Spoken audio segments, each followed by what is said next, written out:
Fala galera, antes de começar o corte, lembrar vocês que a Betfair é patrocinadora do Futebolaço Podcast. Você aí que é bom de palpite, corre lá na Betfair. Ao se cadastrar na Betfair, o link tá aqui na descrição do vídeo e no primeiro comentário fixado. Você ganha aí R$600 para fazer apostas grátis e nos 40 primeiros dias após se cadastrar, se você errar a sua primeira aposta, você não perde dinheiro, ele volta para você. Então corre na Betfair, que é a maior do planeta e tá fechada com o Futebolaço Podcast. E agora, vamos pro corte. Aí eu queria te perguntar agora, ô Anderson, em cima do Zé eu lembrei de um episódio importante. Você não inicia a temporada como capitão. Apesar de normalmente o torcedor se apegar a quem tem a braçadeira, os treinadores costumam trabalhar com capitães. Um leva a braçadeira, mas tem os outros líderes do grupo, que inclusive alguns assumem a braçadeira quando esse capitão está lesionado ou está suspenso. Como é que foi para você receber a notícia de que você seria o capitão no lugar do Nenê? Porque quem era o capitão era o Nenê. Teve aquele ato de indisciplina dele no jogo que ele sai, acho que ele joga a braçadeira no chão, né? Como é que foi essa conversa do Zé Ricardo ali pra te comunicar? Como é que ficou a tua relação com o Nenê também? Conta pra gente o bastidor desse episódio aí. Claro, não, o Zé ele tinha que tomar uma atitude, né? Até porque o Nenê sempre foi a nossa referência no elenco, naquele grupo, naquele ano. É um cara que era inspiração espelho para todos os moleques que estavam ali naquele ano, até pra gente também, que era um dos líderes do time. Aí o Zé sempre selecionou de 4 a 5 capitães ali, que era eu, Edmar, Quinteiro, Thiago e o Nenê. E o Léo Matos também na época. E quando ele teve essa atitude, o Zé achou desrespeitosa. E aí ele reuniu a gente na sala e o Nenê também viu que ele errou, o Nenê é um cara bem tranquilo, todo mundo sabe disso, mas ele viu que ele errou e o Zé tinha que tomar uma atitude. E ali na sala mesmo a gente resolveu isso, não tem vaidade, não tinha nada, tudo que a gente não queria naquele grupo era alguém com vaidade e respeito a qualquer coisa. E eu também falei pro Nenê, você continua sendo nosso capitão, nosso líder, independente se eu vou usar a faixa de capitão, o Quinteiro, Léo, você é a nossa referência dentro desse grupo e você continua o nosso capitão, cara. Mesmo sem eu estar usando a braçadeira, mas você é o nosso líder. E assim, sempre fui transparente, humilde, respeitoso com todo mundo. E o Nenê também é a mesma coisa, a gente não tinha por que deixar as coisas sair do trilho por causa de um ato desse, uma atitude do professor Zé Ricardo, que isso aí só fortaleceu ainda mais o nosso ambiente e o nosso trabalho. E foi interessante a postura do Zé Ricardo, porque tem muito treinador que nessas horas dá meio com uma pipocada para jogador, né? E às vezes não é do perfil do Nenê, eu acho que aquilo na verdade é uma exceção e não é a regra da carreira dele. Sim. Todo mundo às vezes acontece de algum momento ter uma atitude infeliz, mas normalmente muito treinador afina, né, para jogador grande nessas horas. E às vezes o jogador acaba ganhando uma confiança por isso, e aí os atos de disciplina vão sucedendo.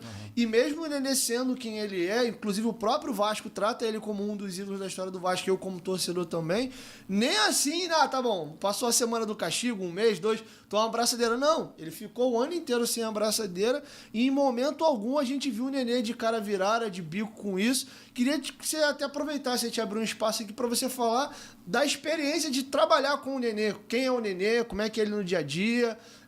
Realmente não teve problema algum para a sequência da temporada depois disso. Tá maluco, o Nenê é um espelho para qualquer um, cara. O cara tá com 43 anos jogando futebol, alto nível. Se você deixar, ele treina, quer jogar 90 minutos.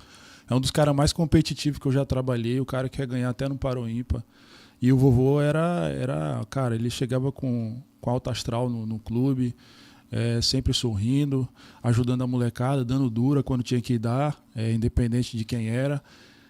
Ranzinza, chato, mas era um cara experiente, assim como o torcedor do Vasco também, é um cara que eu tenho um carinho gigante. Pô, eu fui abençoado de ter jogado com o Nenê, ter conhecido ele, de virar amigo dele também. E eu acredito que dentro de campo eu mostrei para ele que eu poderia eu poderia ajudar ele também nessa questão de liderança, né? De estar ali me dedicando, batalhando, dando dura nele, quando tinha que dar ele também. E ajudando a molecada, porque a molecada ali era complicada, mas os moleques sempre ouviam a gente. E a gente não deixava o velhinho dar corda pra ele não, a gente sempre segurava ele, porque a gente sabia que ele era muito importante pra gente. E tem uma história legal que você pode dividir com a gente? Uma história legal que você possa contar pra gente dele. Ah, do Nenê? Aham. O Nenê, na concentração, ele chama a molecada pra jogar videogame. Ele joga videogame? Eu acho que joga. Mas assim, o velhinho, na hora do sono dele, você não pode atrapalhar, tem que deixar ele dormir bem. Mas assim, ele é tranquilo, ele era tranquilo, ele ficava na dele, assim, brincava com a molecada e tudo, e ele é sempre de boa, alto astral. Mas tem um episódio específico assim que você pode contar? Cara, não tem. O Juninho contou uma história, o Juninho, que tá no Goiás hoje, ele já veio aqui, ele contou uma história muito legal do Nenê, que ele ficava olhando o Nenê e fazia, porque, pô, ele da base ele tinha o Nenê como ídolo, tinha o Nenê como uma referência. E quando ele sobe, o Nenê tava no Fluminense. Uhum. E aí ele, ficava olhando o Nenê do banco. Aí, um dia eu quero jogar com esse cara e tal. Mas aí ele conta que o Nenê meio que teve uma discussão com algum jogador durante o jogo e foi meio grosso, Sei. né? Ele falou, esse maluco é marrentão, mano. Não sei o que. Eu jogar, vou dar uma chegada nele e tal, assim. E beleza. Aí tem a notícia que o Nenê sai do Fluminense e vem pro Vasco em 21.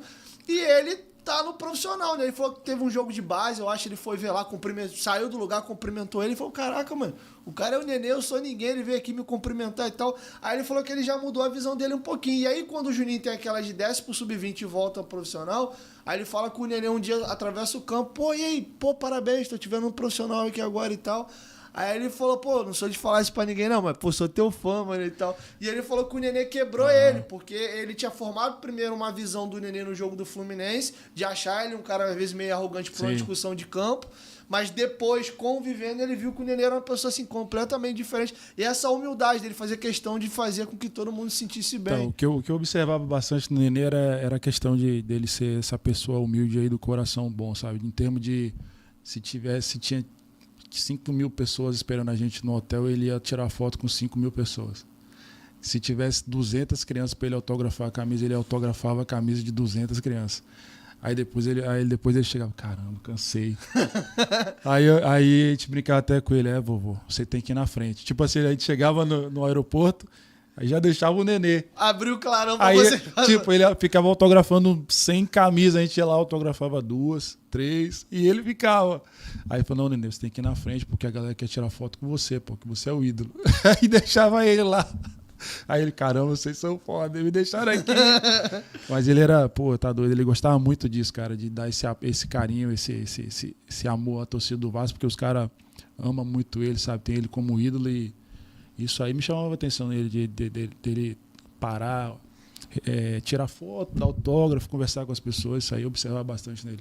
Fala, galera, aí, chegou até o final do corte, curtiu? Então dá essa moral, se inscreva pra gente aí, ative o sininho das notificações. Nós gravamos novos episódios toda semana e os nossos cortes vão ao ar todos os dias. Então se você quiser conhecer um pouco mais do nosso conteúdo, dá essa moral e se inscreva no nosso canal. E até o próximo corte.